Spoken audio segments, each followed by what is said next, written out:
চিকিৎসা বিজ্ঞানের ভাষায় একে বলা হয় পোস্টপার্টাম হেমোরেজ বা পিপিএইচ।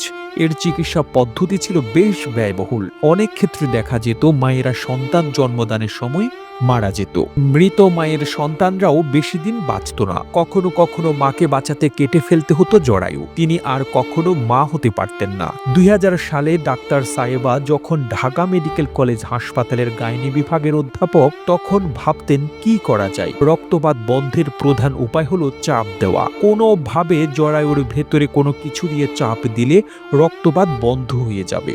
কিন্তু চাইলেই তো যে কোনো বস্তু মানবদেহে প্রবেশ করানো যায় না। আবার মেডিকেল এথিক্সের ব্যাপারও আছে। হঠাৎ তার মনে হলো বাচ্চারা তো জন্ম নিয়ন্ত্রণ সামগ্রী বেলুন বানিয়ে খেলে। এটি ফুড অ্যান্ড ড্রাগ অ্যাডমিনিস্ট্রেশন বা এফডিএ অনুমোদিত মেডিকেল ডিভাইস। ভাবলেন এটা জরায়ুতে প্রবেশ করিয়ে যদি পানি দেওয়া যায় তাহলে এর চাপে রক্তপাত বন্ধ হবে।